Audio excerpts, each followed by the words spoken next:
Seguimos con Fernando Escriña, Martín Couto, Ovenir Sartú y como invitado Andrés Capretti.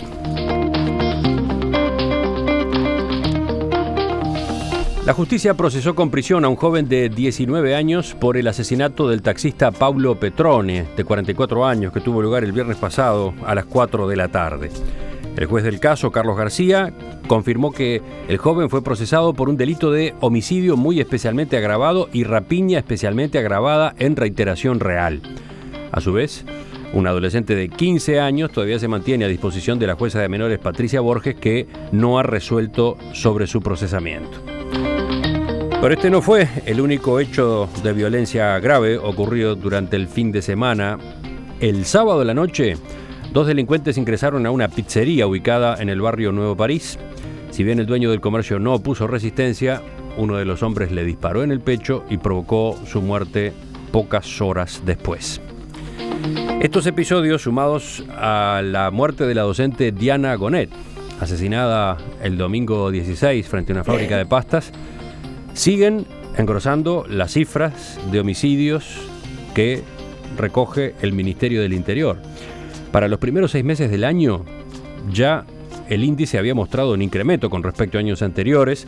En este primer semestre de 2015 ocurrieron 154 asesinatos frente a 142 del mismo periodo del año pasado y 139 del primer semestre de 2013.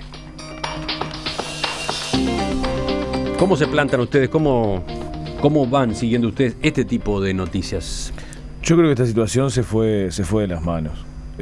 Creo que la situación de impunidad que sienten estos tipos que están dedicados a la actividad delictiva, en la que hoy se hace más común el hurto, la rapiña y el homicidio, producto de situaciones que se bajan siempre, son muy similares los relatos, ¿no? Es una moto con 2 personas que se bajan, o 5 que entran, se van en motos, van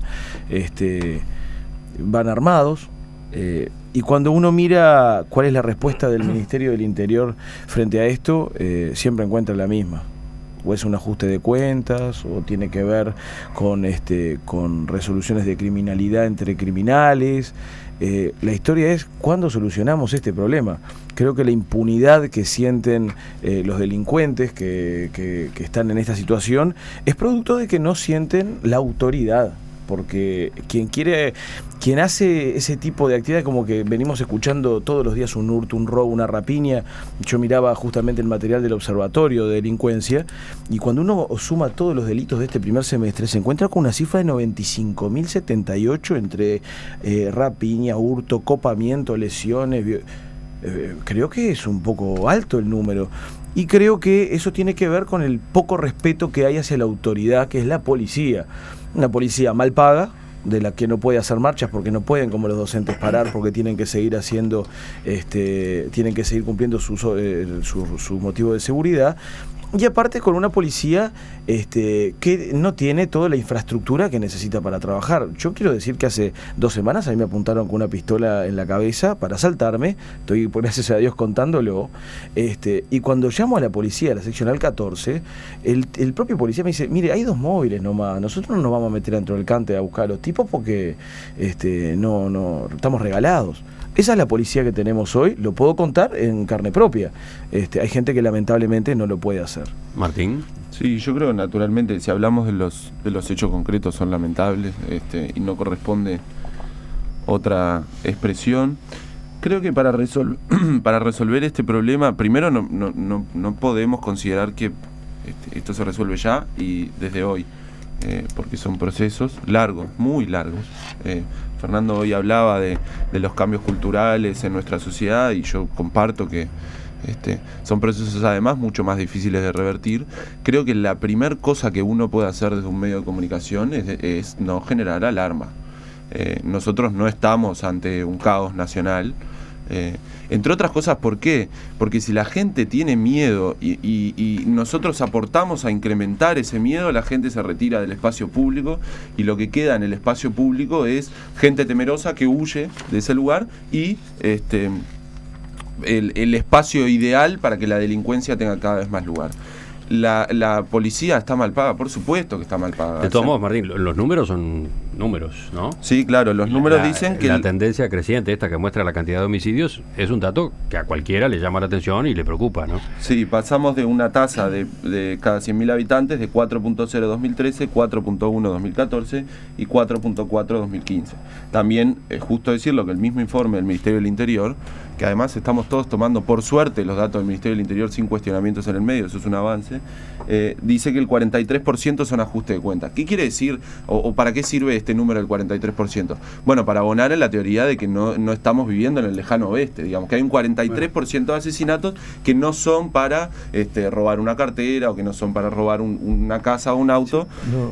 Y entonces creo que cualquier ciudadano no debe temer por situaciones que tengan que ver con un homicidio por ajuste de cuentas. No, yo creo realmente, Martín, discrepo en ese punto. A mí me parece que el Ministerio atribuya a ajustes de cuentas, porque eso nunca se sabe, porque nunca se aclaran debidamente, el 43% de las muertes, quiere decir que sí vivimos en el lejano oeste. Es decir, es la ley de la calle y se acabó. Esas muertes que el Ministerio pretende hacer insignificantes porque son ajustes de cuentas son las que están revelando la profundidad de la crisis del asunto. Si en los barrios empieza a establecer la idea de que el orden, la legalidad, entre comillas, la impone la organización delictiva, porque en definitiva atrás de esas muertes, de las que verdaderamente sean ajustes de cuentas, hay una organización delictiva que ejecuta un mecanismo de justicia por mano propia, que tiene un efecto que va mucho más allá de la muerte. Es el mensaje que emite al resto del barrio de que ojo con meterse con fulano u ojo con no hacer lo que fulanito, el capanga de la zona, dice, porque terminás así. Exacto. El mensaje es terrible. Esas muertes, por cierto, esto lo voy a decir para hacer polémica, se habla, ¿cuánto hemos oído hablar de la violencia doméstica? Sin embargo, el 43% de las muertes, que son menos del 10% de las muertes, el 43% corresponden a esta especie de legalidad paralela que está establecida. Eso es realmente terrible. Perdón, y a los que más afecta, permitime, sí, es a las clases y a los barrios más carenciados. Yo me niego a la afirmación aquella de decir, bueno, porque ¿qué quiere decir? El tema no es tan grave porque el 43% obedece a ajuste de cuenta. Quiere decir, bueno, si vos no estás en nada raro, no te va a pasar nada. Pero no es cierto. No es verdad. Primero, no es cierto, y además, lo que pone de manifiesto, como decía Venir, y comparto totalmente, es la existencia de mafias que se autoatribuyen la justicia por mano propia en negocios de narcotráfico, básicamente, o de otra naturaleza. Entonces, ¿qué es lo que estamos diciendo? ¿Qué vamos a esperar? Entonces, si fuera el 80% de los homicidios ajuste de cuenta, estaríamos diciendo, bueno, vivimos en un país en paz. De ninguna manera.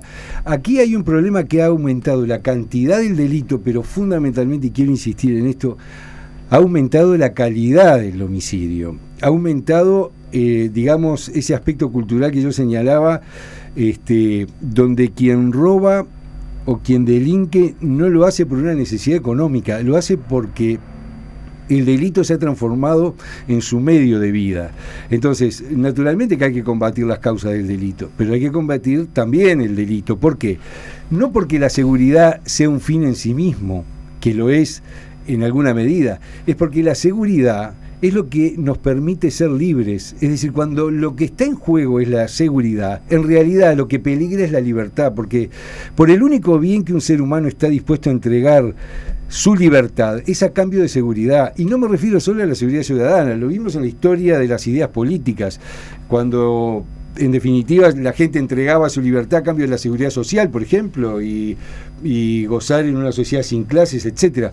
Es decir, cuando la seguridad peligra, lo que peligra es la libertad, y ese es el problema grave que tiene la sociedad, y es de todos, porque lo peor que sería decir, bueno, le echamos la culpa al gobierno A y van a decir no, porque el gobierno de derecha no sé qué. Bueno, si seguimos en eso no va a tener solución el problema. Y me gustaría agregar tres datos que me parecen interesantes que están en este Observatorio de Criminalidad del Ministerio de Interior, que muestra lo que es la crisis en realidad en este tema.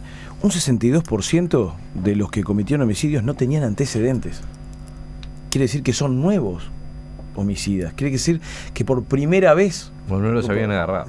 O no los habían agarrado, pero a priori son 62%, que es muy grande. un 77% con arma de fuego, pero lo peor de todo son el informe de los procesamientos que hay de los delitos.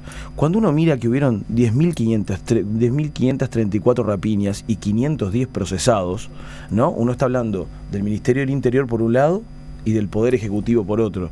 La pregunta que a mí me surge es, ¿no será un momento Poder Judicial, ¿no será momento de que se sienten los tres poderes en una mesa de diálogo para ver cómo se articulan estas tres patas que son los que manejan la seguridad en el país? Martín, de tu intervención surgieron varias respuestas después. Sí, en primer lugar, nunca dije, y no lo voy a decir, que no es tan grave porque son ajustes de cuentas. De ninguna manera. Es más, comparto la interpretación de venir.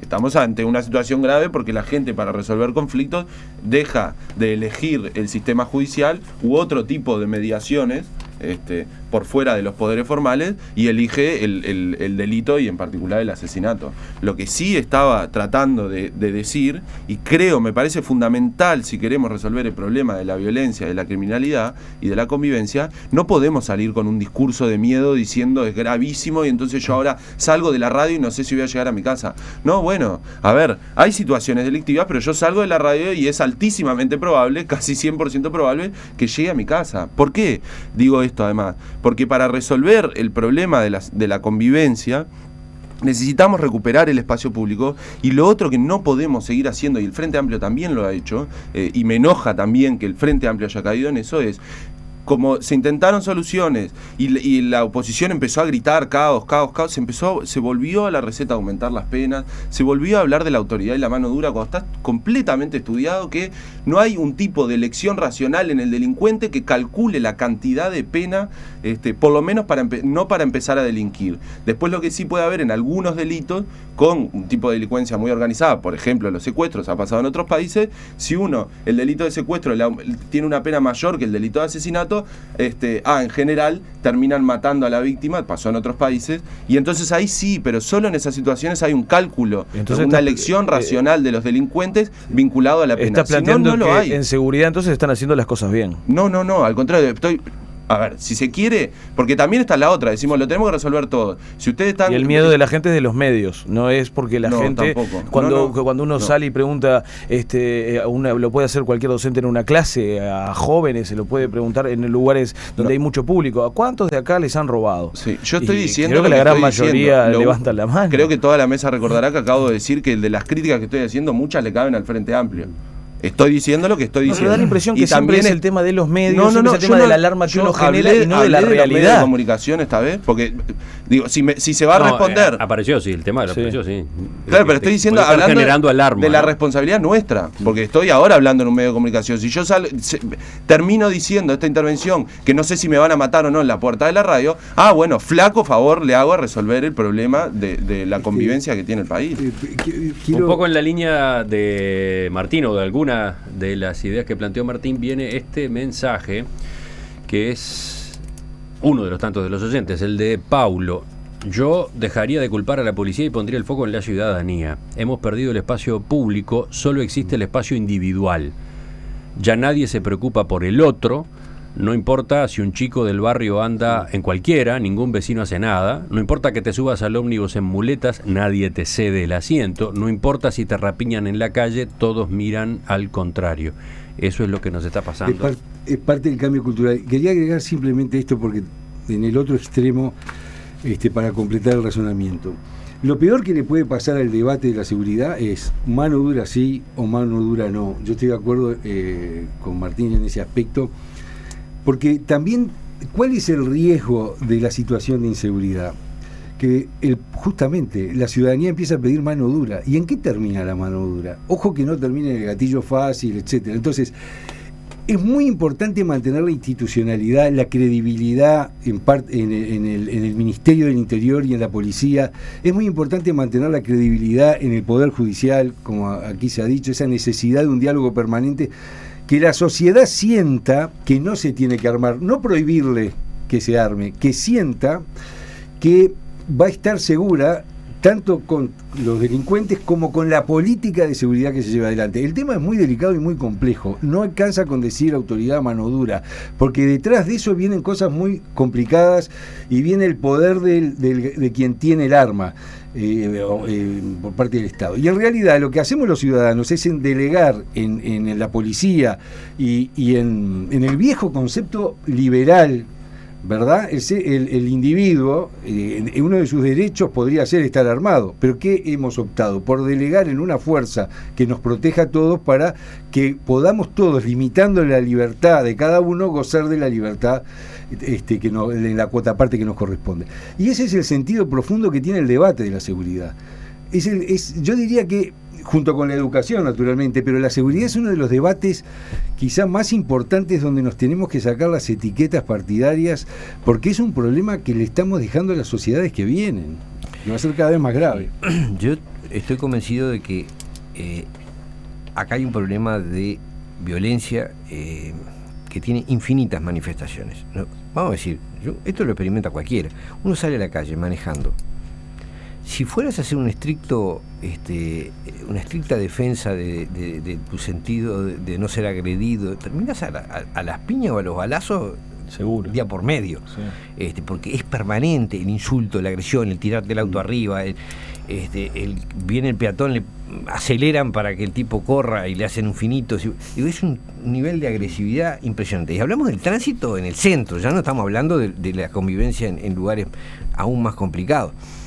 Me parece que estas son señales de un clima violento, es decir, cualquier incidente, cualquier cosa termina con insultos atroces, es decir, empieza con insultos atroces, ¿no? Cualquier cosa que pasa en la calle, en un comercio, cualquiera termina con cualquier barbaridad, empieza con cualquier barbaridad.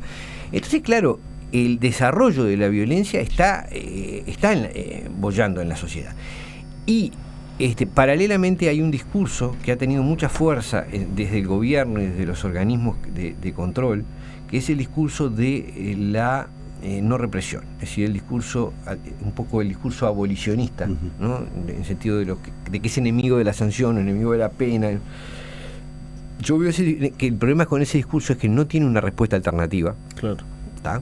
Y termina generando su contrario, termina generando el discurso fascista, el que decía Polo, que pide mano dura, que pide agresión desde el Estado. A mí me da la impresión de que esto habría que tratarlo como un fenómeno social en el cual hay que encarar una verdadera campaña para bajar los niveles de violencia en todo relacionamiento. Entonces, ¿aumentamos las penas como solución? No, te estoy hablando de... Entonces estamos de acuerdo.